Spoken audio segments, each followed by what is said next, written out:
ideias. Ok.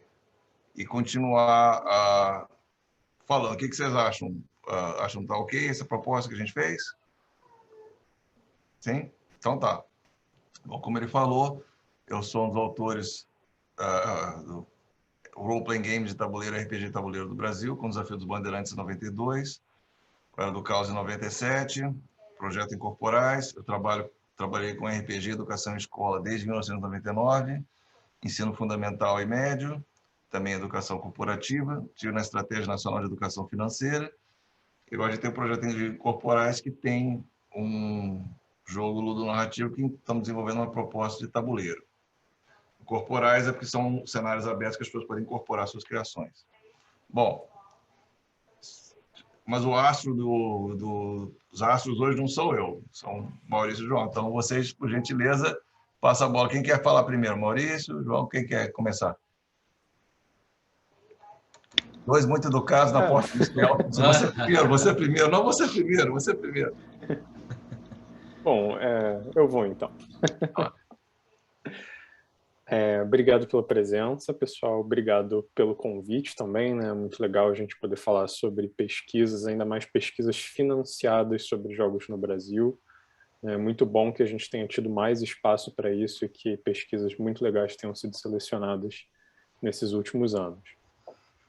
Eu me chamo João Leste, eu sou atualmente aluno de doutorado na PUC. Eu fiz a minha graduação em design na PUC, aqui do Rio. Depois eu fiz o meu mestrado lá sobre a ergonomia informacional de manuais de jogos analógicos. Então, estudando a forma como as informações que devem estar contidas no manual poderiam ser selecionadas e organizadas para que isso facilitasse a compreensão das regras. E agora, no doutorado, também no Departamento de Design da PUC, eu estou fazendo uma pesquisa sobre a acessibilidade de pessoas para pessoas com deficiência visual nos jogos analógicos. Considerando que uma das premissas do laboratório onde eu estou é de você projetar com as pessoas, se aproximar delas e dar oportunidades para as pessoas.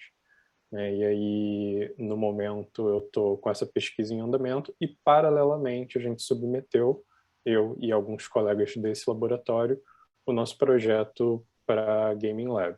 Eu já falo um pouco do projeto ou deixo o Maurício se apresentar e aí depois a gente vai para essa parte? Eu acho que você pode falar um pouquinho do projeto e aí passa para o Maurício. Ok, perfeito. Então, eu como aluno da PUC, eu quis tentar propor algum projeto que pudesse acontecer usando o espaço da universidade. A Gaming Lab pede que a gente tenha algum vínculo com uma instituição de ensino, por isso era importante que eu fizesse isso como pesquisador da PUC, mas eu quis usar o ambiente da PUC também como o lugar onde a pesquisa ia ser realizada.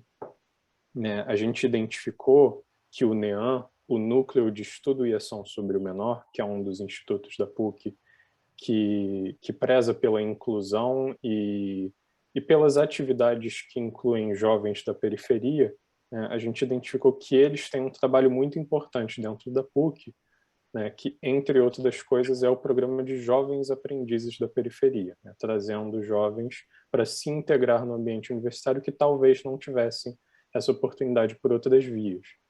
E ao longo dos muitos anos que esse programa estava em curso, uma das coisas que mais era identificada é que esses jovens nem sempre tinham uma sensação de pertencerem verdadeiramente à PUC. A PUC, como instituição, tem uma preocupação muito forte com a inclusão, por ser uma instituição jesuíta e por ser uma universidade comunitária. Então, existem muitas iniciativas lá dentro que prezam pela inclusão, mas a gente sabe que existem muitas barreiras, uma delas socioeconômica, para que tenha uma verdadeira inclusão. E aí a nossa ideia foi trabalhar com esses jovens para tentar, através dos jogos, estimular essa sensação de pertencimento, tanto internamente deles, quanto provocar as outras pessoas e outros grupos do ambiente universitário a refletirem se elas estão fazendo a parte delas para que esses jovens se sintam pertencentes, né? Então, a gente selecionou alguns jogos baseados em narrativa e comunicação, né, como Dixit e Imagine, e a gente está propondo um projeto de diversas etapas para que esses jovens possam jogar esses jogos com diferentes grupos de pessoas e estimular que relações mais estreitas sejam construídas a partir disso, né? Basicamente é isso. Beleza, obrigado, João. Maurício? Ah, legal. Fiquei até com vergonha agora. Eu fiz uma apresentação toda para passar no PowerPoint. O João fez mais todo falado, mas agora que eu fiz, eu vou apresentar. Quero Sim, saber. com certeza. Com certeza. Então, vou colocar aqui um pouquinho rapidinho. Mas antes eu vou rapidinho. Vocês estão vendo? Então, Sim. o uso lúdico como ferramenta de ensino, programa de extensão, universidade técnica. Ah, beleza, legal. Bom, antes eu vou me apresentar rapidinho, né? Meu nome é Maurício Amatacano, eu sou professor na UTFPR, que é a Universidade Tecnológica Federal do Paraná. Né? Ele é um trava-línguas aí, normalmente o pessoal fala o FTPR, o UPTFPR, e vai variações, né? Uhum. Mas é a Universidade Tecnológica Federal do Paraná, né? É uma universidade relativamente nova. Antes ela era um centro federativo, é o antigo Cefet, né, para quem conheceu. Aí ele mudou, no Paraná ele virou universidade, nos outros estados virou Instituto Federal, que é o IF. Né, e só teve 2 estados, eu não me lembro de cor, era Rio de Janeiro e mais um que se manteve como Cefet. Eu sou o filho da UT, que a gente fala, né? Eu fiz meu técnico, graduação, especialização e mestrado, tudo na UTFPR. E só o doutorado que eu fui fazer na USP, né? Eu mudei, porque na época não tinha na UTFPR na minha área. Mas eu sou formado tudo na área de engenharia, né? Tanto graduação, especialização, mestrado, doutorado. Engenharia mecânica, engenharia de automação, engenharia de produção. E a princípio, então, assim, eu não tinha nada a ver com essa área de psicologia ou a área até mesmo de educação, assim, durante a minha graduação, durante a minha formação. Mas meus pais eram professores, então eu sempre tive. Meu pai era professor de matemática aqui na UEL, em Londrina, na Universidade Estadual de Londrina. Minha mãe professora de matemática no colégio público. Então eu sempre gostei muito dessa área acadêmica. E depois que eu me formei, eu comecei a fazer o mestrado, eu já comecei a dar aula na própria UTF mesmo, lá em Curitiba. E sempre gostei muito de pesquisar sobre como que eu poderia melhorar, como que eu posso dar aula de uma forma que eu passe realmente informações, eu passe realmente conhecimento aos alunos. E ao mesmo tempo que eu sempre gostei muito de jogos, né? Então eu resolvi um dia juntar essas duas paixões que eu tinha, né? O ensino com os jogos, e aí me veio a ideia do projeto de utilizar jogos na educação. E aí assim surgiu o meu primeiro projeto em 2016. Na verdade, quando surgiu a ideia, eu estava no meio do doutorado, e aí eu dei um tempo, né? Esperei terminar o doutorado, esperei passar aquele período pós-doutorado em que eu acordava no meio da noite achando que eu tinha que estar fazendo experimentos ainda. E aí eu entrei com o projeto. Então, na verdade, vocês podem parar que está escrito lá programa de extensão, né? Vamos ver se funciona aqui, é o laserzinho. Ele está escrito ali programa de extensão, porque, na verdade, na universidade nós temos uma diferença entre programa e projeto de extensão. O programa ele é um pouco maior que um projeto, ele engloba diversos projetos, e aí dentro desse programa de extensão eu tenho 3 projetos, que um deles envolve jogos de tabuleiro, que é esse primeiro, o segundo RPG, e o terceiro escape room. Então nesse programa a gente trabalha com essas 3 frentes. Antes da pandemia a gente tinha a realização de eventos mensais, mesas de RPG, salas de escape rooms, apresentação de palestras, e a gente fazia também uma análise já bem superficial do aprendizado dos participantes, né? Sobre se eles estavam conseguindo aprender alguma coisa ou não. Como eu falei, a ideia inicial desse projeto era estudar formas de ensinar, né, que fossem mais efetivas e também mais divertidas. Mas também a gente tinha a intenção de tornar o jogo um pouco mais inclusivo, né, um pouco mais acessível para as pessoas. Porque os jogos, como vocês sabem, né, como todos sabemos, não são muito baratos aqui no Brasil. E tem muita gente que não tem, por vários motivos, não tem condições de sair comprando jogos conforme tem vontade ou conforme quer. Então, uma das ideias do projeto é também mostrar para essas pessoas os jogos e dar a oportunidade deles poderem jogar. Esses eventos aconteciam tanto na cidade de Londrina, que é onde eu resido, como também na cidade de Cornélio Procópio, que é onde fica o campus da universidade onde eu leciono atualmente. E a gente utilizávamos um software que a gente criou, né, os próprios voluntários do projeto criaram um software para fazer controle da participação, controle de empréstimos de jogos. Então, cada pessoa que entrava, a gente pegava o CPF, ou pegava, se ele era aluno, a gente pegava o código do crachá dele, e a gente conseguia ir cadastrando todo mundo que estava participando do evento. E aí, durante o evento, eles pegavam um jogo emprestado, a gente tinha uma maquininha de código de barra, a gente lia o código de barra do jogo e falava, tal pessoa está pegando tal jogo emprestado. E aí, quando ele devolvia, a gente dava baixa, e aí a gente conseguia ver quanto tempo ele ficou jogando. Então, o software, a gente começou a controlar várias coisas. Né? No começo, era mais porque eu tinha medo, por exemplo, de alguém pegar um jogo emprestado e, sei lá, levar embora. Então, a gente começou a cadastrar. Depois eu vi que o pessoal que estava participando dos nossos eventos não faziam isso, mas a gente continuou fazendo mais para ter um feedback, saber como é que estava indo os nossos projetos, né? Se o pessoal estava gostando, que tipo de jogos que eles estavam gostando, para a gente poder trazer jogos que sejam da mesma temática ou que tenham a mesma pegada. A gente fazia também reuniões quinzenais com os voluntários do projeto para aprender os jogos, né, para aprender como aprender jogos e para aprender como ensinar jogos. Então, a gente jogava um jogo, sempre um dos voluntários do projeto pegava o manual numa semana anterior, lia o manual, e aí na reunião ele ensinava os demais, e a gente ia discutindo, primeiro, como que foi o processo de aprendizado, como que ele ensinou o jogo, o que poderia melhorar, o que estava certo, o que estava errado, e depois a gente também discutia um pouco sobre o jogo. E aí a gente começou a fazer alguns reviews dos jogos, que a gente começou a disponibilizar no nosso blog, nas nossas páginas das redes sociais. Além disso, a gente apresentava sessões semanais de RPG, né? Toda semana a gente tinha sessões de RPG lá dentro da universidade. E depois, quando a gente viu que no software a gente começou a ter várias informações lá que eram relevantes, que eram interessantes, a gente pensou como que a gente poderia usar essas informações. Né? A gente tinha lá 3 anos de dados de que tipo de jogo que o pessoal estava jogando, que tipo de participante que a gente tinha.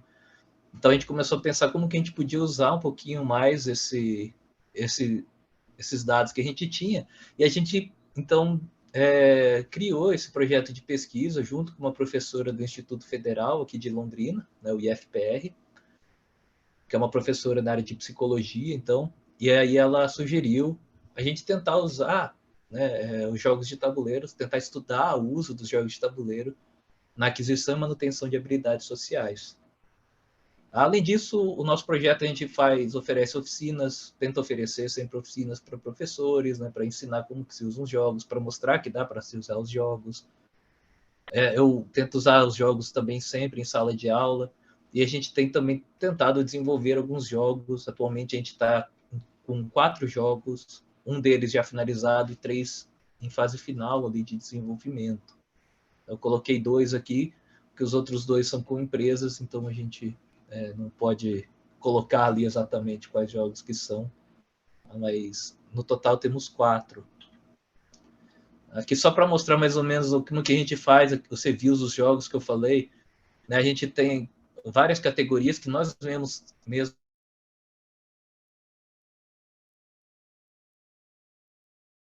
que é um jogo que a gente pegou, colocou as notas, somos em 10, normalmente, pessoas que fazem avaliação, De 5 a 10 depende muito do jogo, mas a gente faz a avaliação, depois a gente tira a média em cada uma dos critérios e no final a gente tem uma média final do jogo. Aí colocamos em gráficos, né? Também fazemos uma análise de que tipo de inteligência aquele jogo em específico ajuda a desenvolver, né? Considerando as 9 inteligências do Howard Gardner. Aqui a carinha do nosso software, né? O software que a gente desenvolveu. A gente consegue então criar os eventos e aí trabalhar, gerenciar ele, né? Dizendo quem chegou, que jogo que trouxe, que jogo que estava disponível, que jogos que ele pegou emprestado para jogar. E a gente foi guardando isso. Então, ao todo, a gente teve, nesses 5 anos, 38 eventos presenciais. Aí depois disso a gente teve que parar por conta da pandemia. Né? E aqui a gente está cadastrando todas as pessoas que foram. Né? Então, aqui tem os nominhos das pessoas. Em cada evento, quais eventos que essas pessoas foram. Depois aqui a gente cadastrando quais jogos foram emprestados. Né? Então, aqui tinha o nome do jogo, o nome do participante que pegou emprestado, quando que ele pegou, quando que ele devolveu, quanto tempo que ele ficou jogando. Né? Isso tudo também a gente foi organizando. E aí a gente tem em cada um dos eventos, foi a partir do 7º só que a gente começou a pegar essas informações. Né? E aí quantas vezes cada jogo foi emprestado em cada um dos eventos. E aqui o total. Né? A gente também fez isso em relação ao tempo, né? Que foi ficando jogando. Aqui está elencado, né, do jogo que ficou mais tempo sendo jogado para o jogo que ficou menos tempo sendo jogado de todos. Então a gente tinha bastante informaçãozinha. Né? Aqui algumas fotos bem rapidinho dos eventos que a gente fazia em Londrina. Aqui os eventos em Cornélio Procópio. E aí, como eu falei, a gente tinha todos esses dados, a gente resolveu partir para o projeto de pesquisa. Eu já falo sobre ele ou deixa o João falar, depois eu volto? Como é que fica melhor? Quanto tempo você acha que você vai levar para falar do projeto de pesquisa? Esse é mais rapidinho, eu ia passar mais por cima, assim.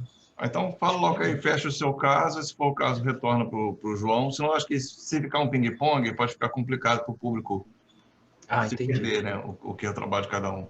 Concordo. Beleza. Tranquilo, então. Bom, o projeto de pesquisa, como eu falei, era a gente estudar o uso dos jogos de tabuleiros na aquisição e manutenção de habilidades sociais. Né? E a pergunta que motivou a nossa pesquisa é essa, né? O engajamento em jogos de tabuleiro pode promover o desenvolvimento e aquisição de habilidades sociais? E as habilidades sociais que a gente está considerando são essas daqui, né? A desenvoltura social, autocontrole, enfrentamento, expressão de sentimento positivo, com D sentimento ali, abordagem para relações afetivas e conversação assertiva. Né? Confesso que, vou falar, não é a minha área, né? Eu não sou psicólogo, nem nada.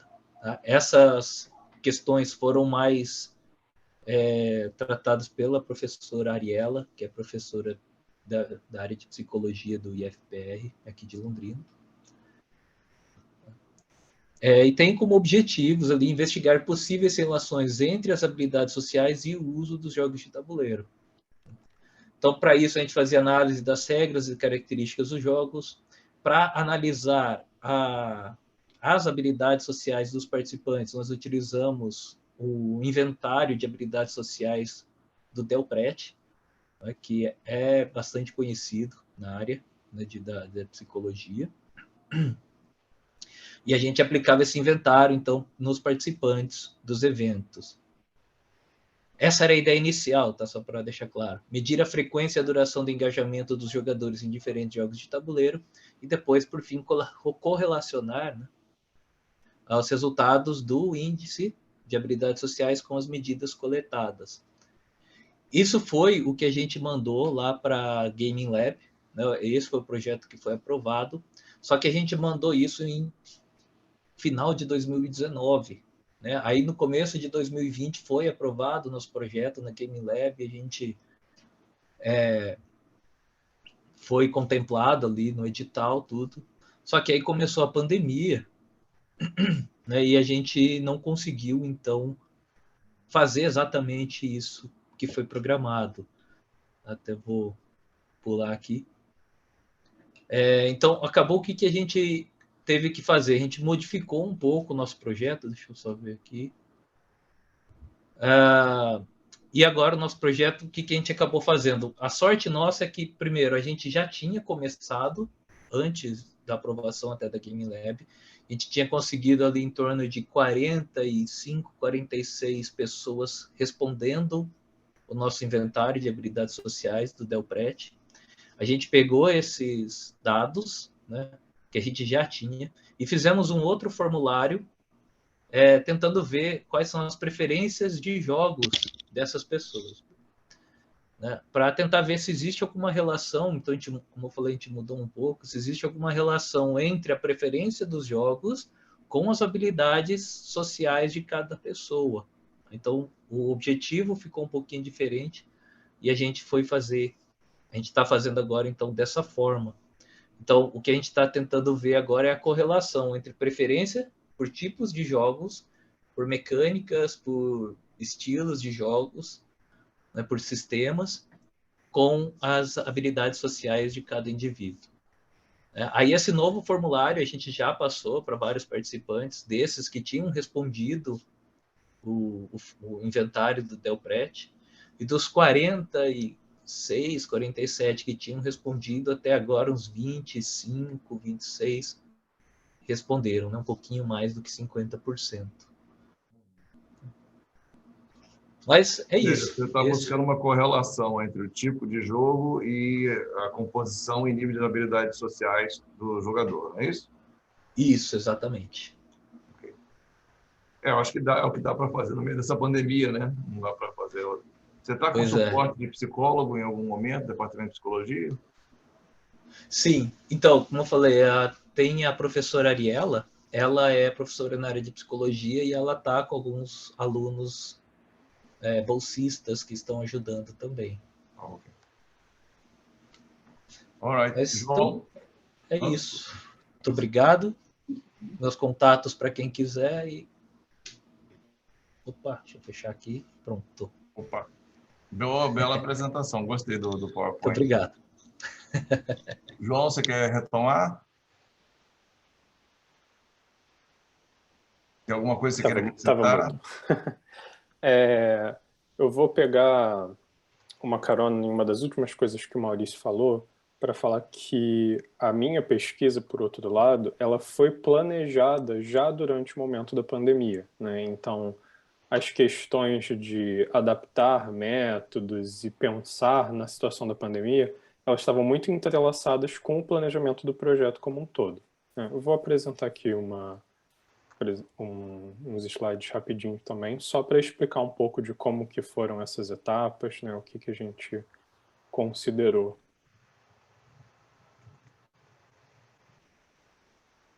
Tá vendo? Uhum. Sim. Perfeito. Então, o nome do projeto é Jogos de Tabuleiro Baseados em Narrativa como ferramentas para a construção de sentidos, comunicação e inclusão de jovens adultos de origens multiculturais e multissociais. Esse projeto está sendo desenvolvido por diversos pesquisadores, né, tanto do Link quanto da UF também, né, e eu sou o líder desse projeto, né, que a Game Lab pede uma pessoa que esteja à frente, né, principalmente na comunicação com a própria Gaming Lab. Né. Então essa pesquisa está sendo desenvolvida em parceria com o Link Design, que é um dos laboratórios do Departamento de Design da PUC, e a Gaming Lab. Como eu falei para vocês, o objetivo principal é estimular a sensação de pertencimento dos jovens aprendizes no ambiente universitário da PUC. E a gente pretende fazer isso através do uso de jogos baseados em narrativa, proporcionando um ambiente receptivo e incentivando a reflexão sobre qual é o lugar desses jovens no ambiente da PUC.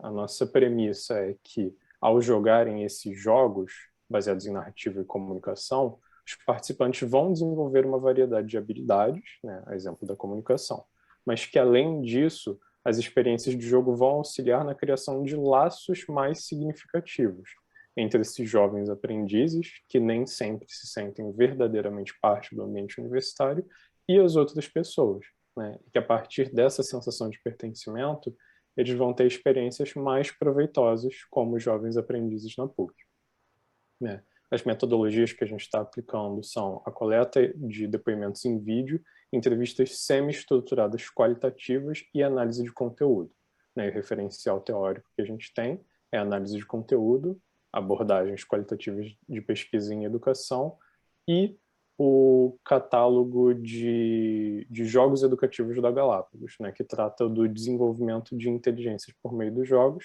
além de alguns dos materiais sobre jogos educativos da Devir também.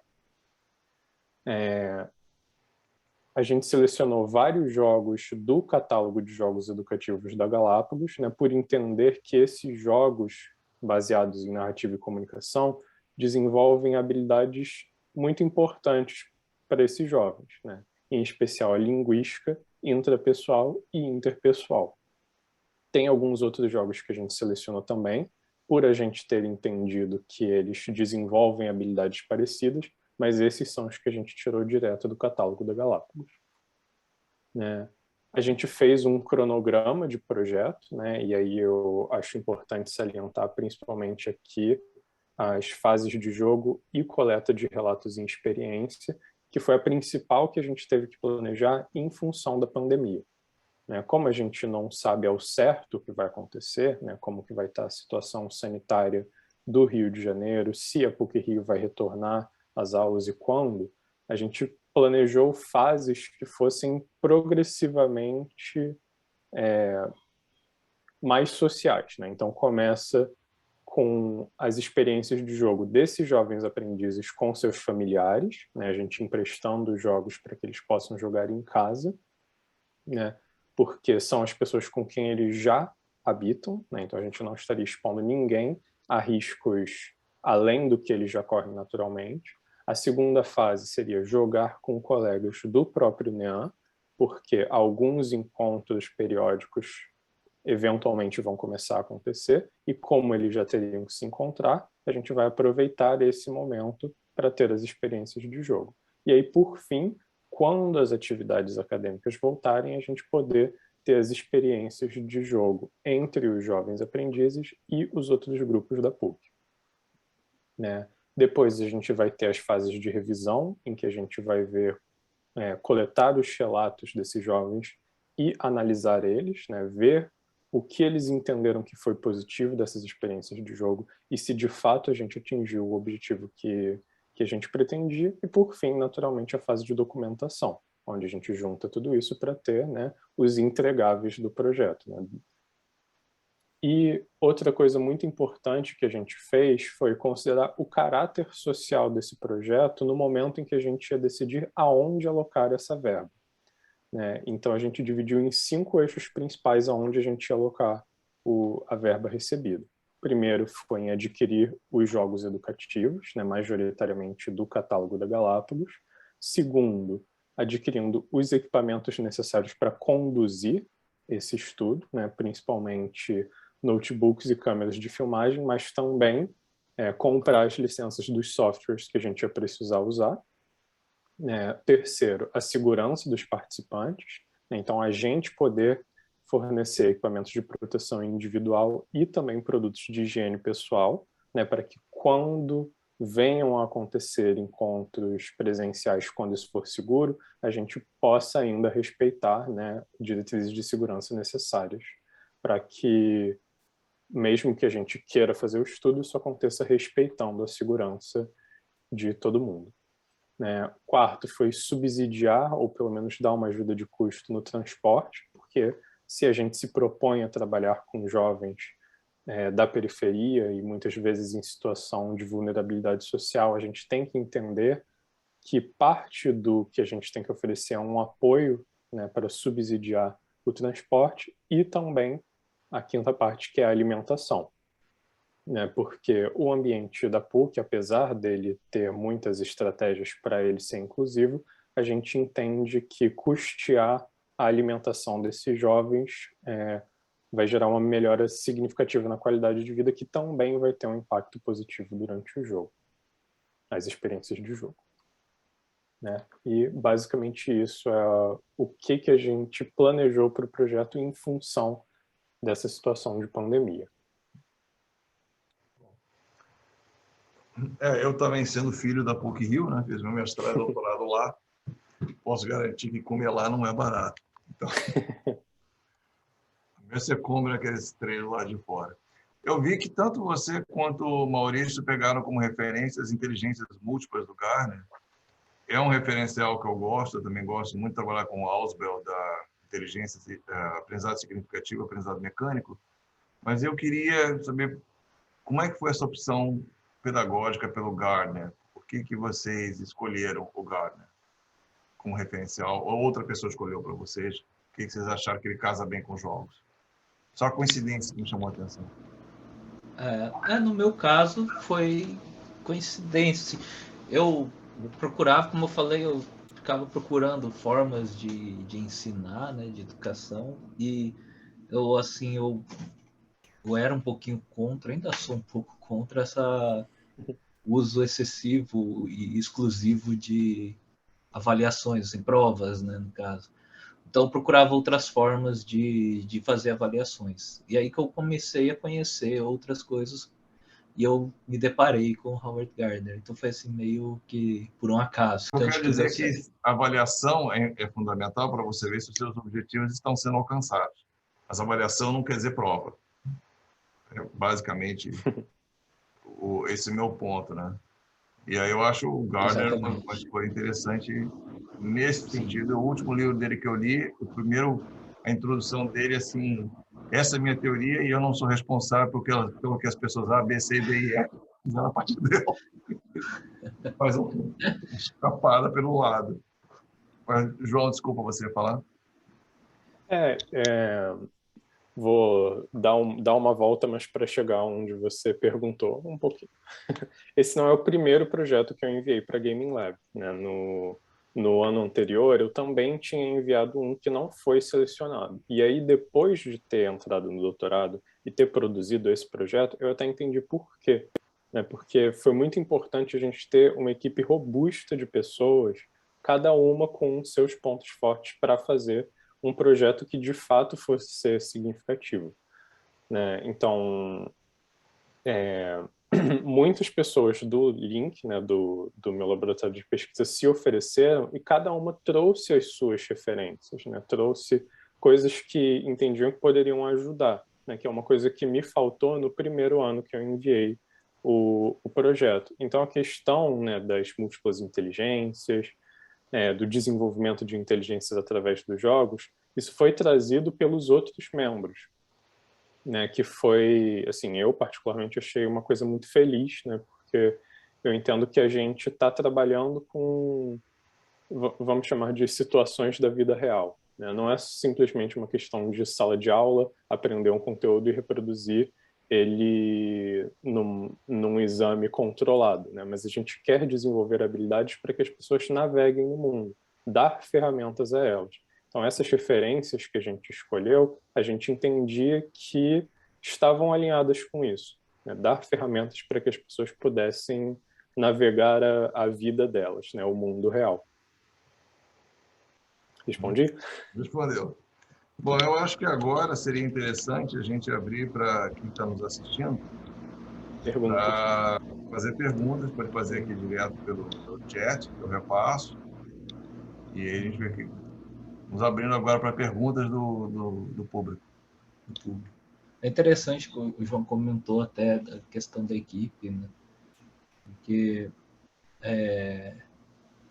quando eu vi que fui aprovado, o nosso projeto foi aprovado em 2020, ali, eu até me perguntei, né, será que a primeira coisa que me veio à cabeça era que ninguém tinha mandado o projeto, né?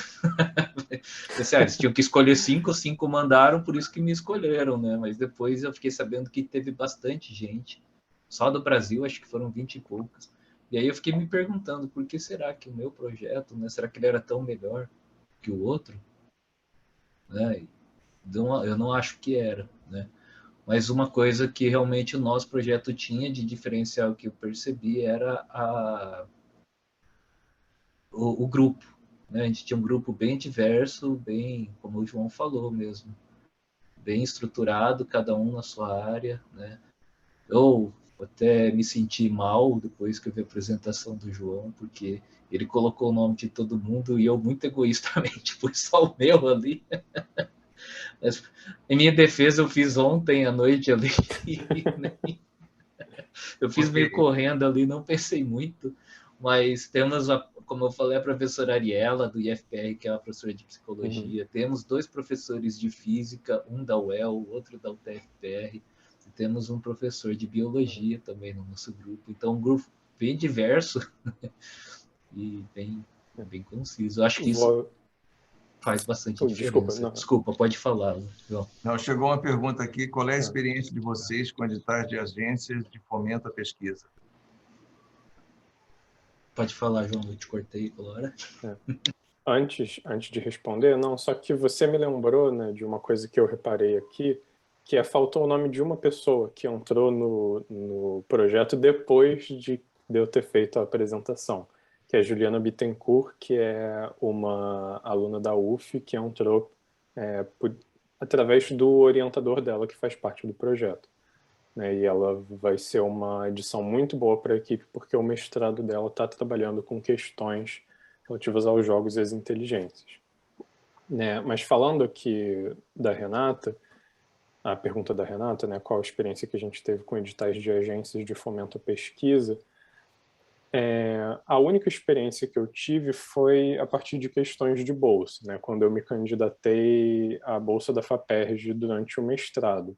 Mas tudo que eu sei é que esses editais eles são muito específicos, né? Então você tem que prestar muita atenção em tudo que está sendo dito nesses editais, porque às vezes é numa informação que você achava que não tinha nada a ver faz a diferença entre um projeto ser selecionado ou não.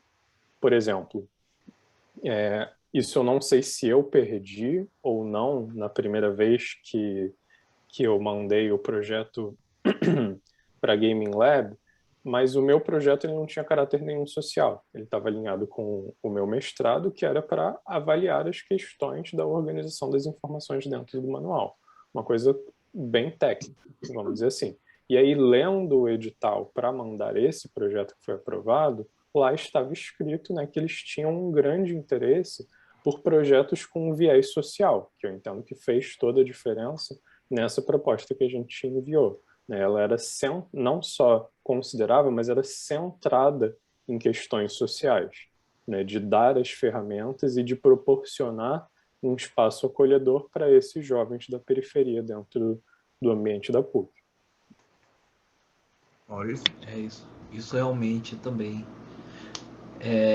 Eu não tenho tanta experiência também. Eu participei, assim como o João, para edital de bolsa, né, durante o mestrado. E editais internos, mais da própria universidade, para bolsas também, para os projetos de extensão.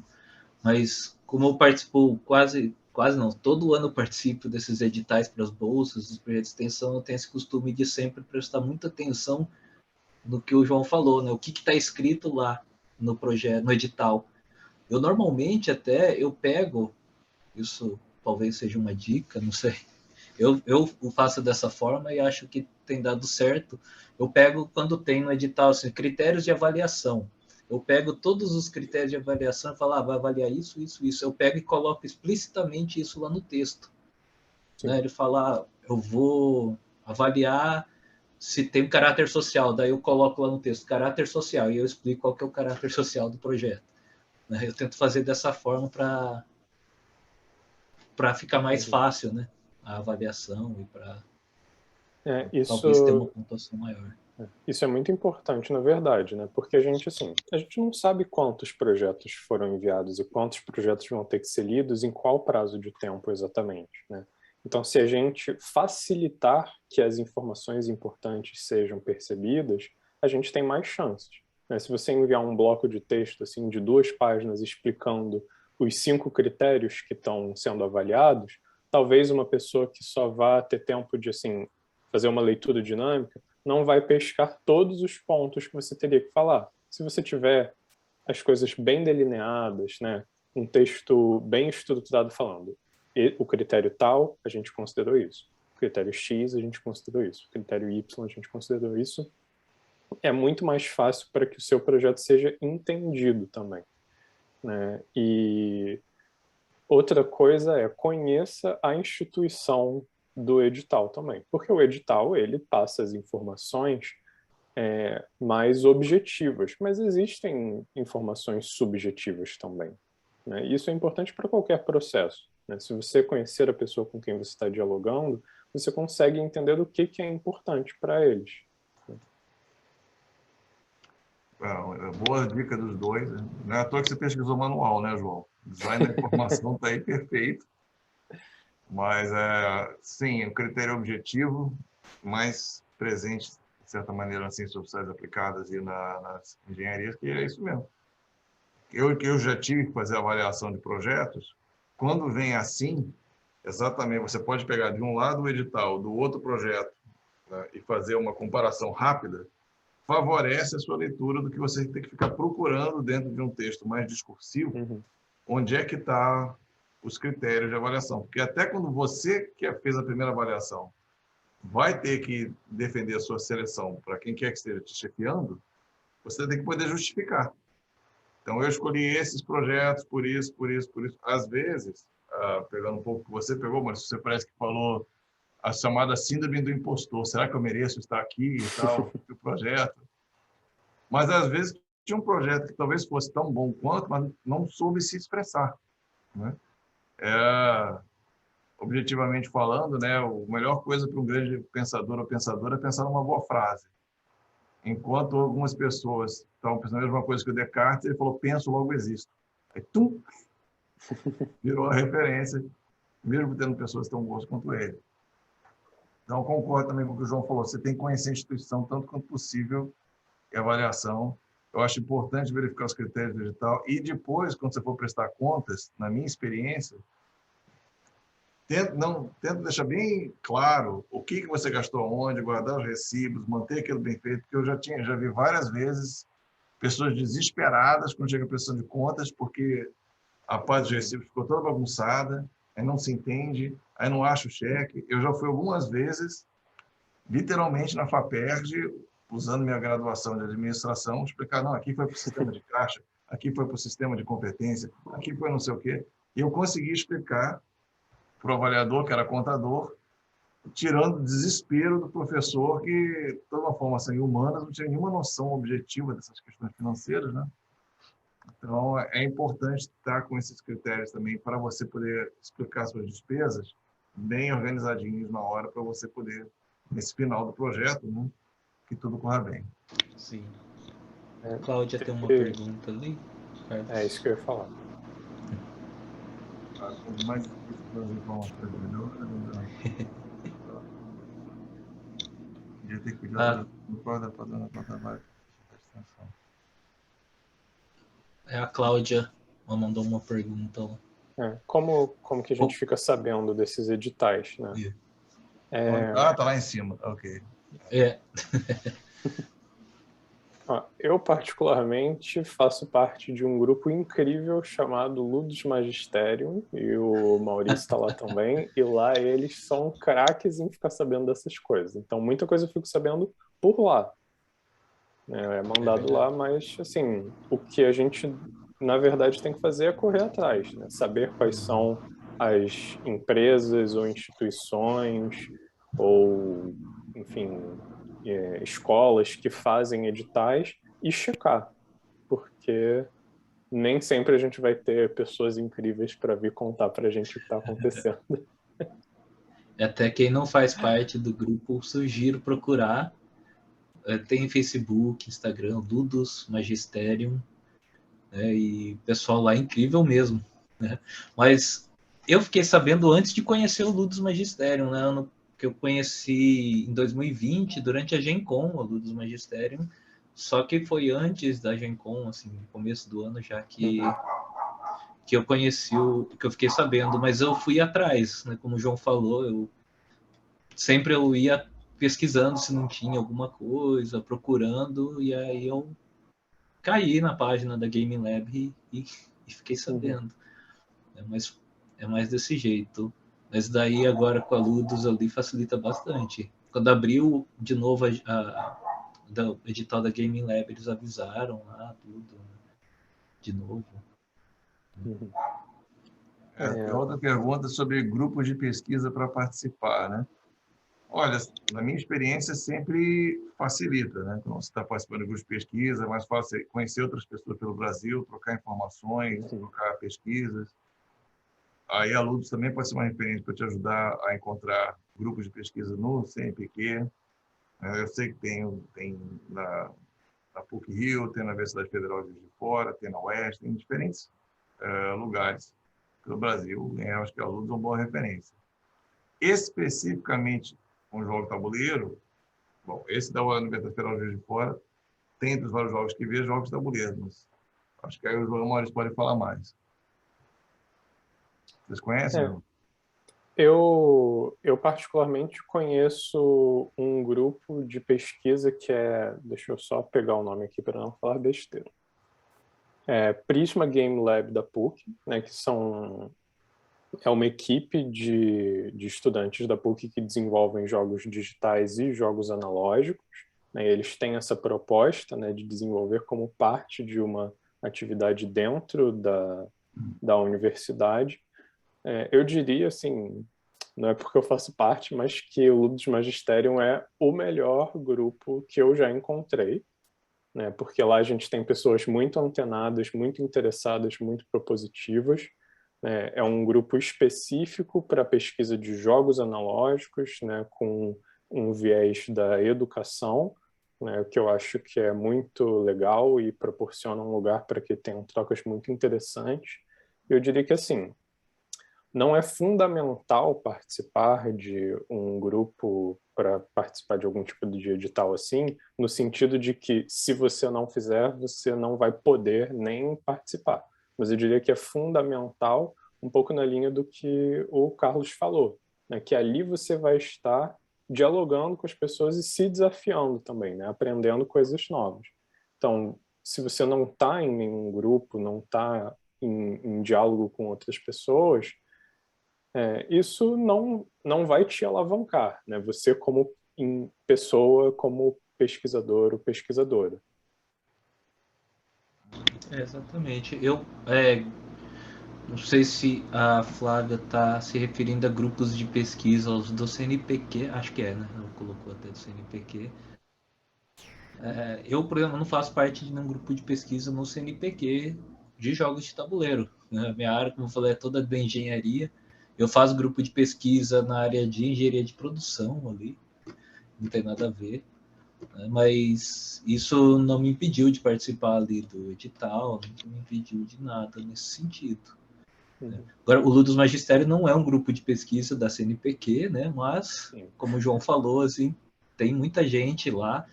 Se você tem... eu queria usar um jogo para tal coisa. Alguém tem alguma dica? Vai aparecer 50 dicas lá para você. Eu precisava de alguém que soubesse tal coisa. Aparece lá um monte de gente que fala. Uma vez eu queria como é que fala? Um plano de ensino para uma disciplina de jogos na educação. Me apareceu 4 lá, assim, que de livre e espontânea vontade me mandaram os planos de ensino que eles fizeram, que eles tiveram todo o trabalho para pensar e fazer e tudo mais. Falaram, tá aqui, se você quiser usar, pode usar. Então é muito legal, um grupo bem bacana mesmo.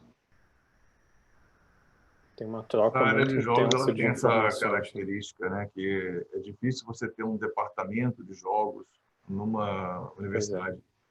Mesmo nas privadas, você acaba encontrando assim departamento de design, departamento de engenharia, departamento de informática. Raramente você encontra alguém de humanas, às vezes educação. Mesmo aqui nos Estados Unidos tem menos do que eu esperava. Né? E, ao mesmo tempo, a comunidade de jogos, né, de pesquisadores de jogos, tem esse lado de cooperação, de troca de informações, que é muito interessante, que é bem legal para essa área de pesquisa. A Flávia comentou que perguntou do CNPq porque os editais se referem a instituições de ensino e pesquisa, né?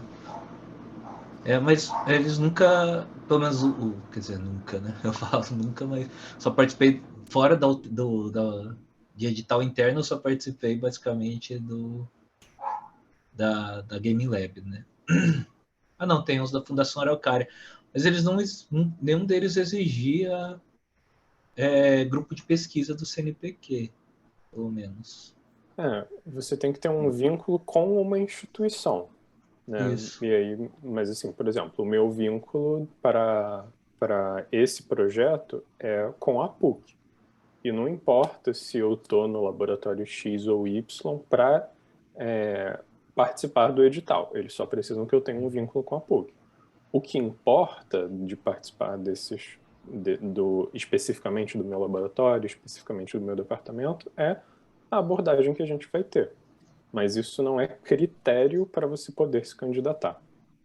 E além do que, normalmente professores doutores em universidades têm autonomia para iniciar um grupo de pesquisa, cadastrar no CNPq e começar o seu. Sim. Então, aí, alunos podem ter atuado meio que como um grande ponto de encontro para esses grupos se encontrarem. E até, eu acho que se você perguntar na Ludus, como é que eu faço para fazer um grupo de pesquisa do CNPq de jogos na minha universidade? Umas 10 pessoas vão responder. Bom, com certeza.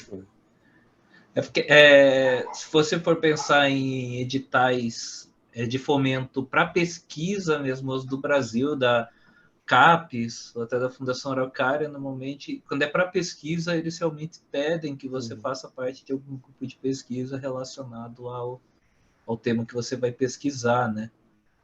Agora, internacional, acho que não existe isso, né?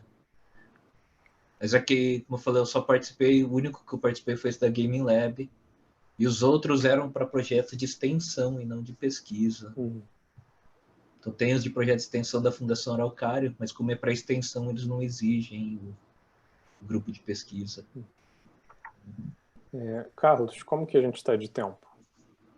Bom, pelo que eu me lembro aqui da programação, a gente iria até pouco antes das 6. Mas a gente pode encerrar a qualquer momento. Pouco antes das 6? Não, é porque eu estou em outro fuso horário. Aqui são 5 horas para mim. Para vocês são 6, né? É até 6h30. É até 6h30 pelo... 6h30. A gente não está atrasado. Sim, 5h30.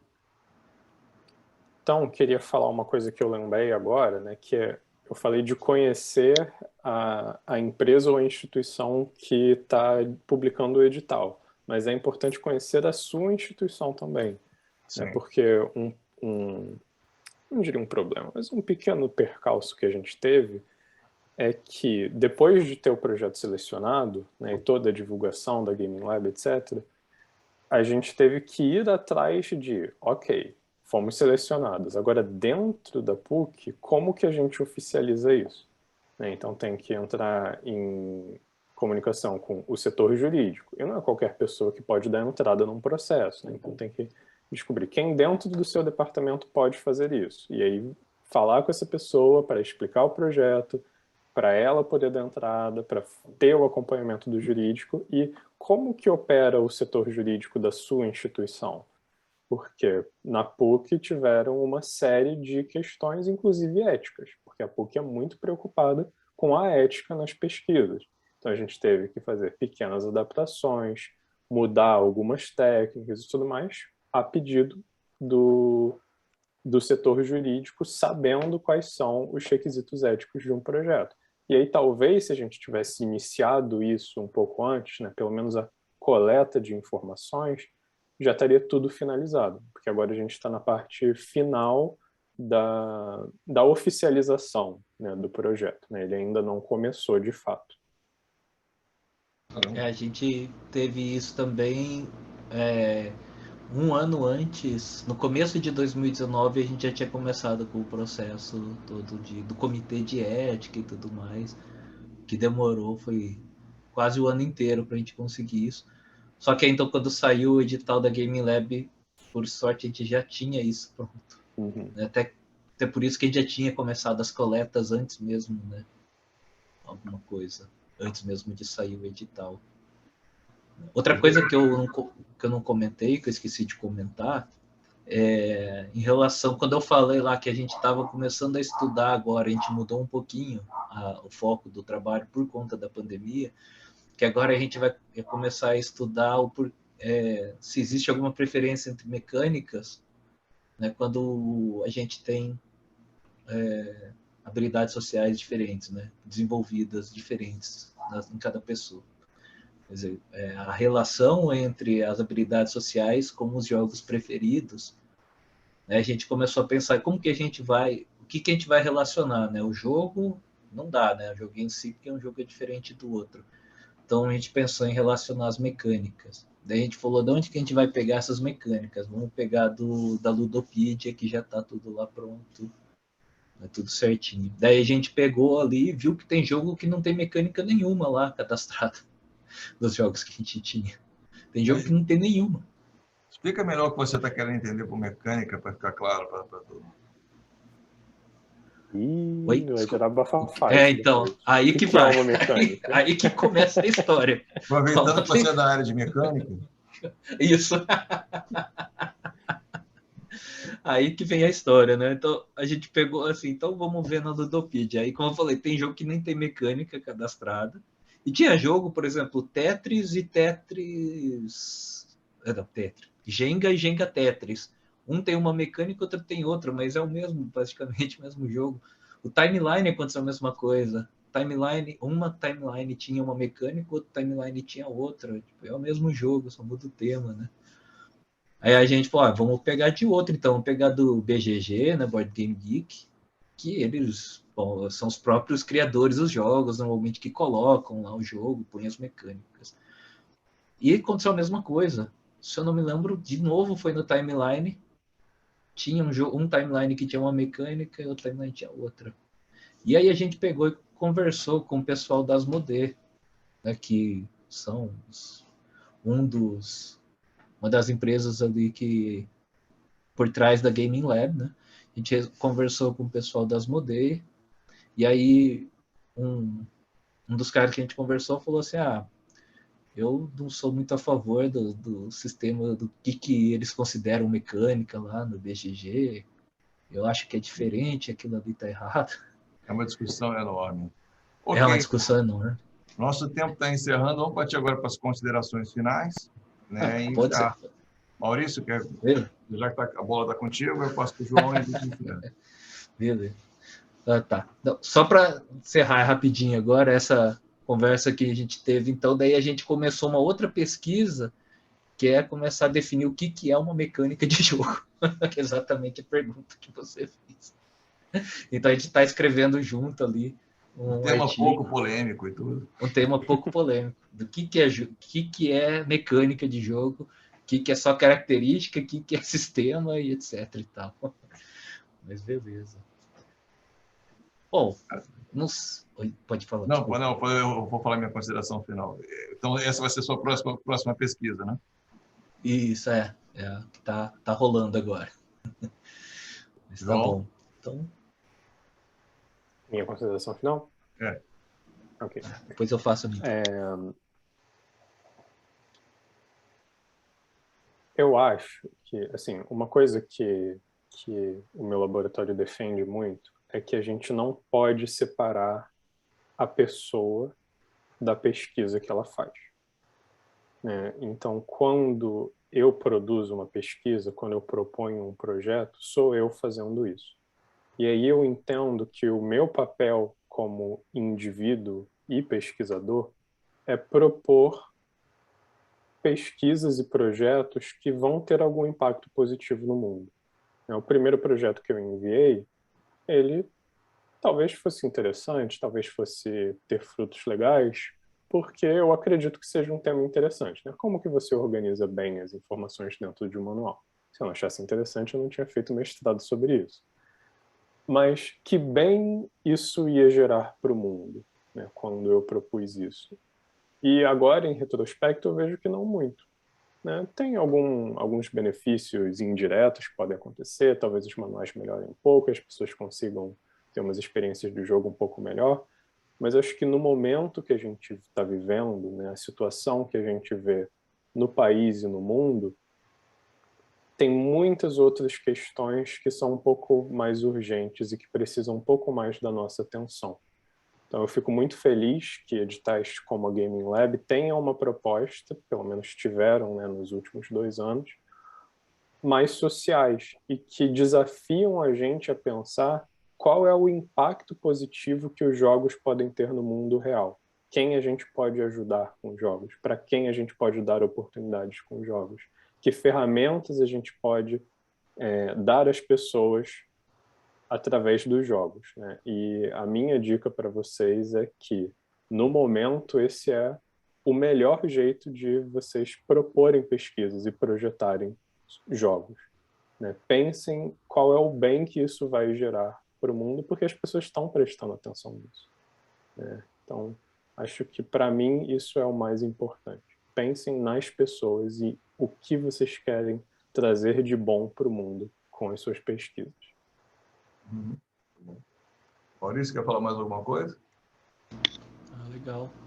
Foi muito forte o que o João falou, né? E bem, é verdade, né? Assim, pensar sempre nisso é muito importante também, com certeza. Não sei o que seriam as considerações finais, tá? Então eu gostaria assim imensamente de agradecer a presença de todos, agradecer pelo convite, né, de participar na GenCon, né, mesmo que seja online. É muito emocionante para mim. Sempre gostei muito, né? Sempre tive um apreço muito grande por tudo isso. Mas se eu puder fazer um convitezinho, se não tiver problema, será que tem problema fazer um jabazinho? Não, pode fazer o seu convite. Então tá. No dia 23 de outubro, nós vamos ter o Lúdico, ele tá junto com a Rebel, que é a rede brasileira de ensinos lúdicos, organizando o 8º FAEL, né, que é o Fórum Acadêmico de Estudos Lúdicos. Infelizmente já passou, faz pouco tempo acabou as inscrições para artigos ou para o concurso, mas no dia 23, 23 de outubro, né, a gente vai ter lá algumas atividades, vai ter apresentação de alguns artigos que foram enviados, vai ter o concurso Rebeldias, que é um concurso de jogos de tabuleiro, né, que o pessoal criou e enviou para a gente para avaliar. Então fiquem convidados, dia 23 de outubro, o 8º FAEL, em parceria com o Lúdico e a Rebel. É isso. Muito obrigado pelo convite.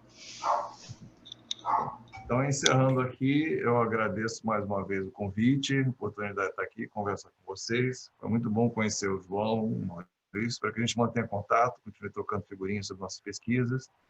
Já que a gente falou sobre pesquisa acadêmica, acho que um ponto fundamental é quando você faz o design do seu projeto de jogo educação, você tem que ter muito claro quais são os seus objetivos, quais são os objetivos que você vai ter de ensino, objetivos de aprendizagem, porque a partir daí você vai ter que apresentar alguma avaliação se esses objetivos foram alcançados ou não. A função de uma avaliação é verificar se você está alcançando seus objetivos. Dependendo dos objetivos, pode ser válido uma prova, pode ser válido uma observação participante, pode ser válido uma entrevista, pode ser válido tudo isso.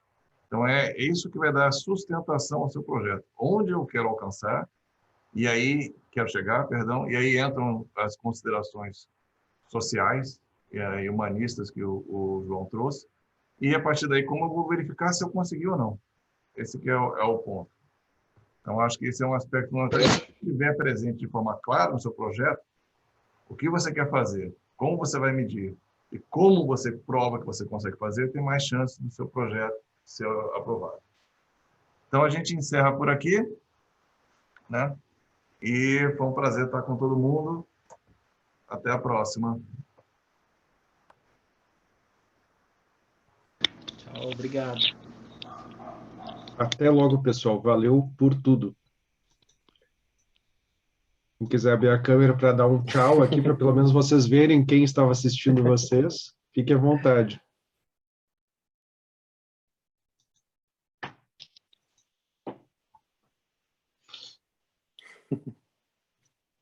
A gente mudou daquele antigo nunca te vi, sempre te amei, né? Para sempre te vi, mas nunca te abracei. Exatamente. Vitor, você tá aí? Eu tô, mulher. Eu perdi aquela coisa, né? Vamos jogar um Eu tô joguinho, então? Eu joguei uma partida com a Renata ontem, que eu tinha ganhado no começo, e no segundo eu falei, eu vou ganhar de você. Ela fez a minha internet cair, gente. Eu não consegui. Ele me ganhou de virada no jogo da tarde. Ah, não, falei, No não nhaque-nhaque, posso eu deixar. vi. Joguei ele para fora da sala do meu jogo. Falei, não quero esse menino aqui. Derrubei a rede dele. Competitividade zero aqui, né, Vitor? Não, nada.